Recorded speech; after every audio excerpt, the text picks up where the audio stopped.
Le cœur financier de l'Amérique s'effondre lentement, comme au ralenti. Aujourd'hui, plus de 61% des Américains vivent d'un chèque de paie à l'autre. Même ceux qui gagnent plus de 120 000 $ par an ont du mal à payer leur loyer. Le panier moyen d'épicerie a bondi de 68% depuis 2019, tandis que l'assurance automobile et l'électricité ont tout simplement doublé.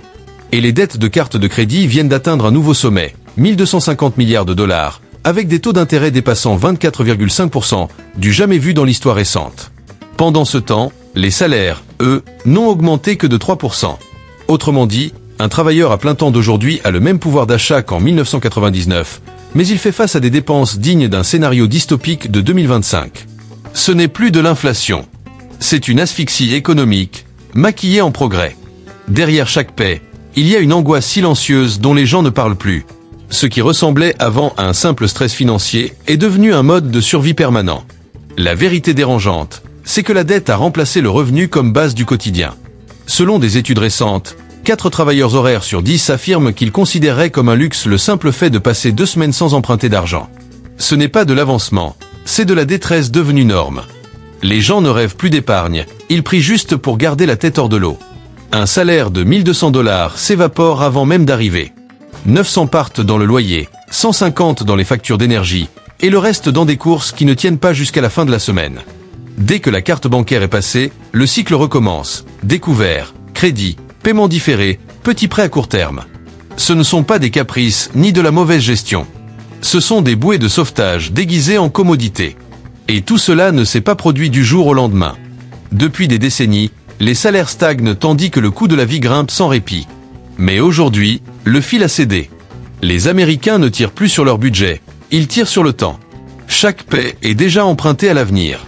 Et le plus inquiétant, c'est que ce système a été construit ainsi. L'inflation fait les gros titres, mais c'est la financiarisation du quotidien qui ronge silencieusement la classe moyenne. Quand les paiements d'intérêt deviennent aussi naturels que respirer, on entre dans une nouvelle ère économique, où la seule monnaie qui circule librement, c'est la dette. Même les foyers à revenus élevés n'échappent plus à l'étau. Les familles à 6 chiffres jonglent entre prêts étudiants, assurances qui explosent et traites de voitures, tout en donnant l'impression que tout va bien. Ils incarnent une version déformée du rêve américain. Un rêve qui ne parle plus de posséder, mais simplement de maintenir. Toutes les statistiques mènent à la même conclusion. Ce qui, autrefois, définissait la pauvreté, l'insécurité, la dette, l'anxiété a désormais envahi la classe moyenne, voire supérieure. Des millions de personnes travaillent toujours, mais leur effort ne garantit plus aucune stabilité. Ce n'est pas un échec personnel. C'est une érosion systémique. Car quand la survie elle-même devient un produit à vendre, la richesse du pays ne croît plus. Elle se nourrit de sa propre population. Et le plus ironique, c'est que les mêmes institutions responsables de ce déclin sont celles qui le mesurent, en répétant que tout va bien. Les chiffres ne mentent pas, ils révèlent. Ce que vivent les Américains, ce n'est plus une simple inflation. C'est une reconfiguration économique, où survivre coûte désormais plus cher. Depuis 2019, les prix à la consommation ont officiellement grimpé de 32%. Mais la réalité est bien plus sombre. Le foyer moyen dépense aujourd'hui 79 $ de plus chaque mois pour les mêmes produits essentiels qu'il achetait il y a 4 ans. Les denrées alimentaires ont bondi de 68%, les loyers de 37%, les factures d'électricité de 41%, et les primes d'assurance santé ont discrètement augmenté de plus de 55%. Ce qui s'effondre, ce n'est pas seulement le pouvoir d'achat. C'est le socle même du mode de vie moderne. Le billet d'$1 de 2019 ne vaut plus que 72 cents aujourd'hui. La devise peut encore afficher « In God we trust », mais l'économie, elle, fonctionne désormais à crédit, pas à la foi. Et le plus tragique, c'est que cette érosion passe inaperçue dans les statistiques officielles. Pendant que le gouvernement se félicite d'un ralentissement de l'inflation, le véritable coût de la vie, celui qu'il faut réellement dépenser pour maintenir le même niveau, a bondi de 64% depuis 2020. Pour des millions de gens, ce n'est plus de l'économie. C'est une lente désintégration. Les rayons des supermarchés sont devenus des champs de bataille. Les emballages rapetissent, les prix non. Une boîte de céréales qui nourrissait une famille pendant une semaine ne dure plus que 4 jours. Les compagnies d'électricité ajoutent des frais d'ajustement. Les propriétaires inventent des ajustements de marché. Les assureurs, eux, revoient leurs primes à la hausse sous prétexte de réévaluation du risque. Les travailleurs américains ne sont ni paresseux ni improductifs. Ils sont simplement évincés de leur propre existence, dans un système qui monétise jusqu'à leurs besoins vitaux. Même l'illusion du confort s'effondre. Internet, téléphone, essence, ces dépenses autrefois gérables se transforment en taxes cachées de la vie moderne. Aujourd'hui, une famille de 4 personnes consacre plus de 80% de son revenu aux besoins essentiels, ne laissant que 20% pour tout le reste, épargne, urgence, loisirs. Il y a 10 ans, ce ratio n'était que de 60%. Chaque donnée raconte la même histoire. Survivre est devenu un abonnement mensuel. La stabilité n'est plus quelque chose qu'on possède, mais qu'on loue, et à un tarif qui ne cesse d'augmenter.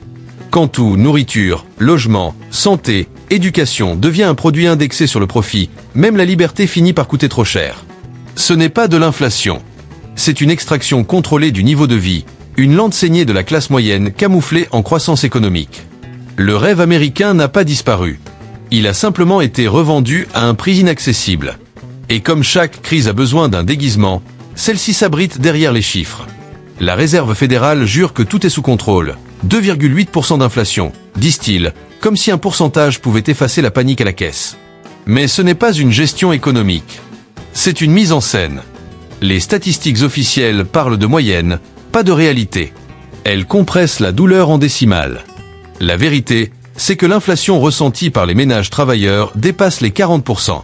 Pourtant, ceux qui élaborent les politiques prétendent que la souffrance est psychologique. Derrière ce rideau de chiffres se cache une machine à 1000 milliards de dollars, un outil de contrôle. La Fed ne combat plus l'inflation. Elle gère la perception. En jouant sur les taux d'intérêt, elle influence le comportement, pas les prix. Quand les taux sont trop bas, elle inonde le marché de crédit bon marché. Quand ils montent trop haut, elle étrangle la croissance. Dans les deux cas, les Américains ordinaires perdent. Leur épargne fond quand la monnaie se déprécie, et leurs emplois disparaissent quand les coûts d'emprunt explosent. Ce qu'on appelle la stabilité, c'est en réalité une redistribution lente et silencieuse de la richesse, des travailleurs vers les détenteurs de capital. Et pendant que les foyers peinent à suivre, la classe financière prospère sur la volatilité. Les taux élevés écrasent les pauvres mais récompensent les prêteurs. Les taux bas font gonfler les bulles d'actifs dont les riches sortent avant qu'elles n'éclatent. Ce n'est pas une erreur. C'est un modèle. Le mandat officiel de la Fed, stabilité des prix et plein emploi, est devenu un paradoxe qu'elle ne cherche même plus à résoudre. La stabilité des marchés se paie désormais par l'instabilité des citoyens. Les chiffres qu'on nous présente ne sont plus des indicateurs, mais des illusions mathématiques. On parle de 4,1% de chômage, mais si on inclut les travailleurs à temps partiel forcés, ceux sous-payés ou exclus du système, le vrai chiffre dépasse 25%. Un quart de la population est, en réalité, sans emploi ou écarté de la prospérité. Et pourtant, on continue de répéter que l'économie est solide. Voilà pourquoi la confiance s'effrite. Les gens sentent la supercherie, même s'ils ne peuvent pas la chiffrer. Ils la vivent chaque fois que leur paix rétrécit. Pendant que les économistes célèbrent la modération, le système financier américain ressemble à un labyrinthe de miroirs. Les reflets paraissent infinis, mais les murs se referment. Plus la Fed prétend maîtriser la situation, moins le peuple en contrôle réellement. Sur le papier, l'économie semble encore vivante. Mais sous les chiffres, le pouce affaiblit. Une seule entreprise peut publier 200 offres d'emploi, pour n'en pourvoir que 2. Le reste, des annonces fantômes créées pour enjoliver les rapports trimestriels. Et pourtant, ces chiffres gonflent les statistiques officielles qui prétendent que le marché du travail est robuste. Sur le papier, tout semble solide. Mais en réalité, il est creux. Les chercheurs d'emploi envoient des centaines de candidatures pour n'obtenir que des refus automatisés, ou s'épuisent dans des boucles d'entretien interminables qui n'aboutissent jamais. Cette illusion maintient vivante l'idée d'un pays plein d'opportunités, alors que la vérité, c'est que la croissance réelle des salaires stagne depuis près de 20 ans. L'Amérique ne souffre pas d'un manque de travailleurs. Elle souffre d'un manque d'emplois qui permettent de vivre dignement. Et cette tromperie va bien au-delà du monde du travail. Le fléau du sous-emploi des millions de personnes forcées d'accepter des postes précaires, à temps partiel ou en freelance, est devenu la colonne vertébrale de l'économie moderne. On appelle ces gens des indépendants, mais ils n'ont aucune indépendance. Ils louent leur force de travail à l'heure, sans couverture santé, sans retraite, sans sécurité. Aujourd'hui, un Américain sur 4 gagne moins de 25 000 $ par an, une somme qui ne suffit même pas à louer un studio dans la plupart des grandes villes. Ce drame n'est pas individuel, il est structurel. En manipulant les classifications, en gonflant les rapports et en redéfinissant ce qu'être employé veut dire, le système fabrique une illusion de stabilité qui n'existe pas. Il persuade les gens que, s'ils faisaient juste un peu plus d'efforts, ils réussiraient. Alors qu'en vérité, le système est conçu de façon à rendre cette réussite presque mathématiquement impossible. Dans un marché du travail équilibré, l'effort humain devrait mener à la sécurité. Mais en Amérique, il mène à l'angoisse. Et tout cela alimente la même machine, celle qui nourrit l'optimisme de Wall Street et la communication du gouvernement. La Fed montre du doigt le faible taux de chômage comme preuve de reprise économique, alors que la moitié des travailleurs vivent un accident médical près de la faillite. Cette façade tient encore debout, mais la pression monte. Une économie fondée sur des chiffres maquillés et du travail sous-payé ne peut pas croître indéfiniment. Elle finit toujours par s'effondrer, d'abord lentement, puis d'un seul coup. À mesure que l'illusion d'un emploi stable s'efface, une nouvelle économie a pris le relais, non plus basée sur la productivité, mais sur l'endettement. La dette est devenue la circulation sanguine du pays. Chaque achat, chaque dépense, chaque soupir de soulagement passe désormais par le crédit. Les Américains cumulent plus de 1250 milliards de dollars de dettes sur leur carte, un record qui grimpe de plusieurs milliards chaque semaine. Les taux d'intérêt moyens tournent autour de 24,5%, et les banques osent appeler ça une normalisation. Mais ce n'est pas une normalisation, c'est de l'extraction légalisée. Le crédit n'est plus un outil, c'est une laisse. Les ménages ne dépensent plus pour vivre, ils empruntent pour survivre. Toute une génération a été conditionnée à mesurer sa réussite non plus par ce qu'elle possède, mais par la limite de son crédit. La culture du « acheter maintenant, payer plus tard » s'est transformée en addiction psychologique. Une facture d'épicerie à $300, un loyer en retard de 9 cents, un forfait téléphonique à 60, tout est repoussé à plus tard, jusqu'à ce que le futur croule sous le poids de ses reports. Le plus pervers dans tout ça, c'est que ce système a été conçu pour sembler libérateur. Application fluide, validation instantanée, taux zéro temporaire, tout est pensé pour endormir la conscience d'être enchaîné. Les jeunes Américains gèrent souvent 5 ou 6 comptes de crédit avant même de toucher leur premier salaire. Les défauts de paiement explosent, plus 18% en un an. Mais les entreprises appellent ça rotation attendue. En clair, l'échec humain est devenu une variable commerciale. La dette a remplacé le salaire comme moteur de l'économie. Elle maintient la consommation, cache la stagnation des revenus et entretient l'illusion de croissance. Mais sous cette illusion, la décomposition avance. Chaque paiement d'intérêt, c'est une part du présent du travailleur qui s'envole vers le futur du créancier. C'est une épargne négative, déguisée en activité économique. Et quand la capacité de remboursement s'épuise, le cycle recommence avec plus de crédit. Le système prospère sur la certitude de l'effondrement. Chaque faillite devient une excuse pour hausser les taux, créer de nouveaux frais, inventer de nouveaux produits. Plus les Américains s'enfoncent, plus c'est rentable pour ceux qui les regardent couler. Ce n'est plus du capitalisme. C'est du cannibalisme déguisé en opportunité. La dette a pris la place de la démocratie. Les citoyens ne votent plus avec des bulletins, mais avec leur score de crédit. Et peu importe le résultat, les banques gagnent toujours. L'économie américaine ne croît plus grâce à la dette, elle survit grâce à elle. Mais chaque empire financier a besoin de nouveaux débiteurs pour tenir. Et aujourd'hui, ce rôle revient à la jeunesse. La génération Z est devenue le pilier de cette économie du crédit, non pas par choix, mais par contrainte. Dès le début de la vingtaine, un jeune adulte porte en moyenne plus de 21 000 $ de dettes non hypothécaires, et près de 30% d'entre eux utilisent le crédit pour se nourrir. Ils ne sont pas irresponsables, ils sont piégés. Car le coût de l'entrée dans la vie adulte, études, logement, transport est désormais hors de portée. Le prix médian d'une maison représente 8,6 fois le revenu annuel moyen d'un jeune de moins de 30 ans, contre 2,9 fois en 1980. Une génération à qui l'on avait promis que l'éducation mènerait à la prospérité sort aujourd'hui de l'université avec 1770 milliards de dettes étudiantes, pour des emplois qui couvrent à peine le loyer. Leur revenu disponible ne s'évapore pas, il est confisqué par les intérêts. Chaque paiement, chaque abonnement, chaque facture reportée transfère un peu plus de richesse vers le haut, pixel par pixel. Et ce pillage est maquillé en innovation, paiement flexible, inclusion financière, microcrédit.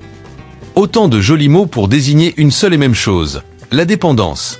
Même l'espoir est devenu un produit financier.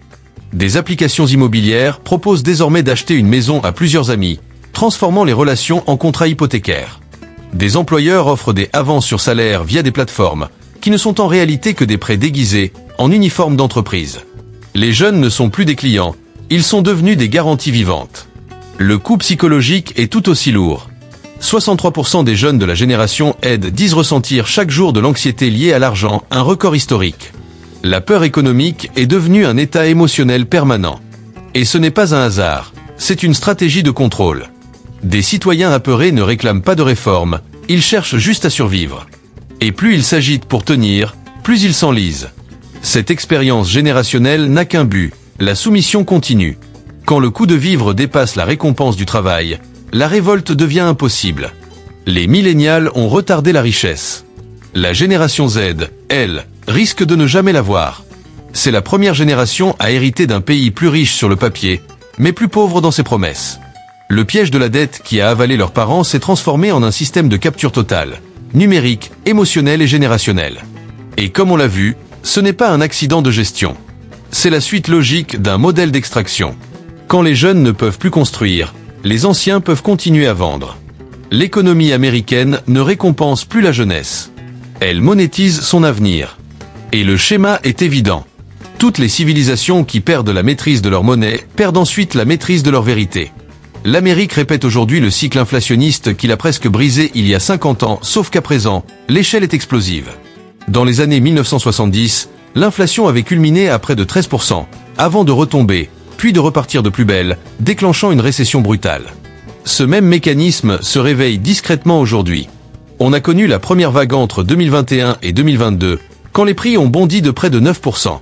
Puis, une accalmie trompeuse, un faux sentiment de stabilité. Et voilà que l'inflation remonte, cette fois de manière structurelle, non cyclique. Car contrairement aux années 70, elle ne dépend plus seulement du pétrole ou des salaires. Elle est ancrée dans tout, la logistique, le logement, la santé, l'éducation, les services numériques, même les données. Quand l'inflation devient systémique, elle ne monte pas par à-coups, elle s'accumule, lentement, sans retour. Chaque hausse de taux et chaque plan de relance des 10 dernières années se percutent aujourd'hui dans les veines de l'économie. La pause temporaire imposée par la Réserve fédérale n'a pas guéri le mal. Elle l'a juste anesthésié le temps que la prochaine vague se forme.